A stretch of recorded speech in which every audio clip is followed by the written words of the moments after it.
पूरे जंगल में बहुत जोर की बारिश हो रही थी।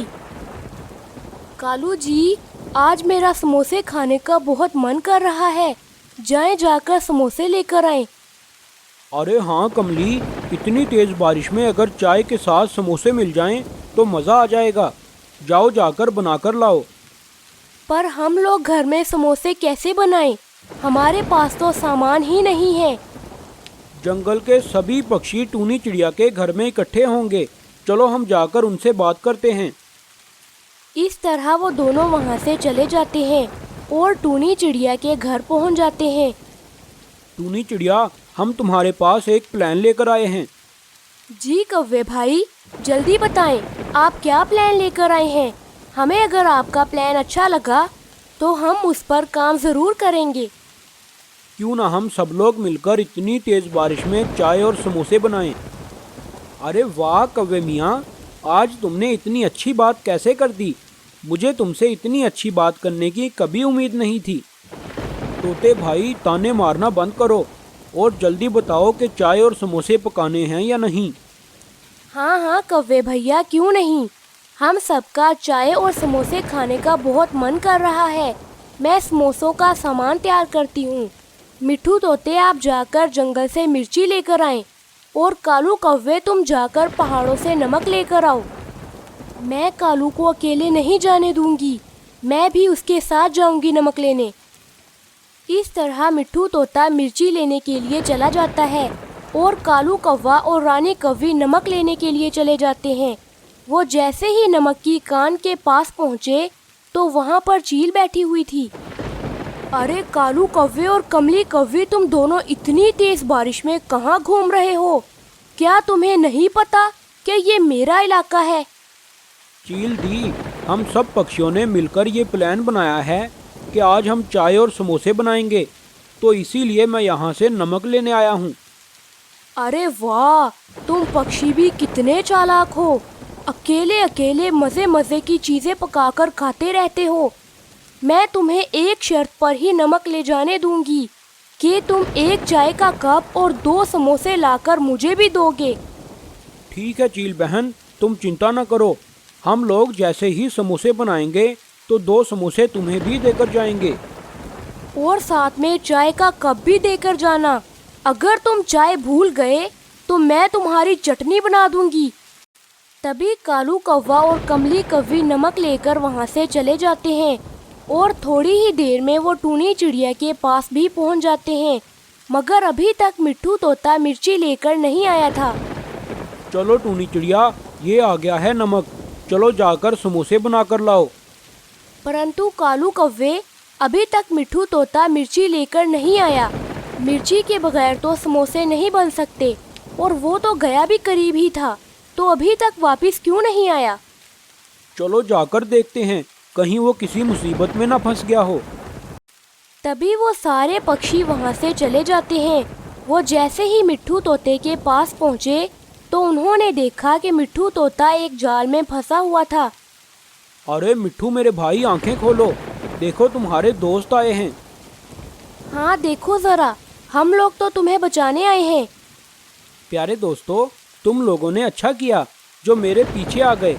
पता नहीं इस खेत में किसी शिकारी ने जाल लगाया हुआ था, मगर वो जाल मुझे नज़र नहीं आया, तो मैं जैसे ही मिर्ची तोड़ने लगा मैं उस जाल में फंस गया। तभी टूनी चिड़िया उस जाल को उठाकर दूर फेंक देती है और वो लोग मिर्ची लेकर घर चले जाते हैं। उसके बाद वो लोग चाय और समोसे पकाकर खाने लगते हैं। टूनी चिड़िया, एक चाय का कप और 2 समोसे पैक कर देना। हम जहाँ से नमक लेकर आए हैं वहाँ पर एक चील दी रहती है, हमने उसको समोसे और चाय देकर आनी है। ठीक है कौवे भाई, मैं अभी पैक कर देती हूँ। इस तरह वो सभी पक्षी मिलकर इतनी तेज बारिश में चाय और समोसे एंजॉय करते हैं। राजनपुर नाम के जंगल में बहुत सारे पक्षी रहते थे। वो सब लोग हंसी खुशी से जिंदगी गुजार रहे थे। तभी अचानक एक दिन उस जंगल में एक बाज आ गया। वो बाज जब भी किसी पक्षी के बच्चे को अकेला बैठा देखता तो उसे उठाकर ले जाता और उसे खा जाता। जंगल के सभी पक्षी उस बात से बहुत परेशान थे। अरे भाइयों, अब हम क्या करें? पता नहीं ये दुष्टबाज कहाँ से आ गया है। इसने तो हमारा जीना हराम कर दिया है। अब तो हमारे बच्चे कहीं पर खेल भी नहीं सकते। अरे हाँ कबूतर भैया, आप सच कहते हैं। जब से वो बाज इस जंगल में आया है, उस वक्त से हम सबकी जान को खतरा है। हमें कुछ सोचना ही होगा। अरे टूनी चिड़िया, इसमें सोचने वाली कौन सी बात है। हम सब लोग जानते तो हैं कि जैसे ही हम बाहर निकलेंगे तो वो बाज हमें खा जाएगा। तो इसका तो सिर्फ एक ही उपाय है कि हम लोग अपने अपने घरों में ही बैठे रहें और बाहर ना निकलें। हाँ कौवे भैया, आपने बिल्कुल सही कहा। मैं भी यही सोच रही थी कि अब हम लोग जंगल में नहीं घूमा करेंगे, बल्कि अपने अपने घरों में ही रहा करेंगे। तभी सब पक्षी अपने अपने घरों की तरफ चले जाते हैं। मामा, मुझे अपने दोस्तों के साथ खेलने जाना है। क्या मैं बाहर चला जाऊं?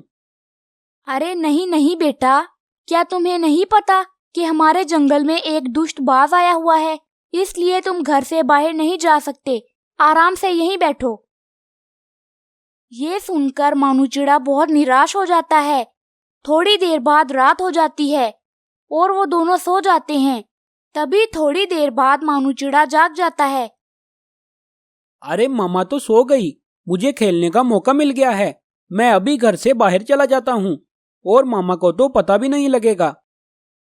ये कहकर मानू चिड़ा तुरंत वहाँ से चला जाता है और जंगल में इधर उधर घूमने लग जाता है। वो नहीं जानता था कि वो दुष्ट बाज उसका पीछा कर रहा है। अरे ये नन्हा मुन्ना चिड़िया का बच्चा आधी रात को कहाँ घूम रहा है। लगता है आज मुझे भूखा नहीं सोना पड़ेगा।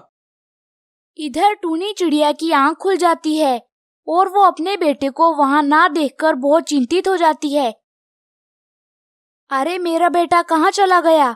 अभी तो यहीं पर बैठा हुआ था। कहीं वो दुष्ट बाज तो मेरे बेटे को नहीं ले गया? मैं अभी जंगल के सभी पक्षियों को जगाती हूँ। ये कहकर टूनी चिड़िया वहाँ से चली जाती है। उधर वो बाज मानू चिड़े को पकड़ लेता है।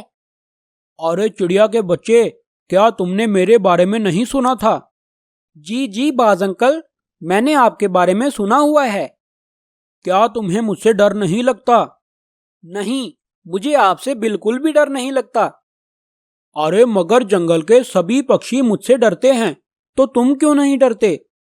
जंगल के सभी पक्षी आपसे इसलिए डरते हैं क्योंकि वो डरपोक हैं और मैं बड़ा ही बहादुर हूँ। मुझे किसी से भी डर नहीं लगता। अच्छा, अगर ये बात है तो मैं तुम्हें अभी मजा चखाता हूँ। मैं तो तुम्हें एक ही नवाले में खा जाऊंगा। जैसे ही बाज मानू चिड़े को खाने लगा, तभी टूनी चिड़िया जंगल के सभी पक्षियों को वहाँ पर ले आई। उन लोगों ने हाथों में डंडे पकड़ रखे थे। जैसे ही बाज ने इतने सारे पक्षियों को आते हुए देखा, तो वो फौरन वहाँ से भाग गया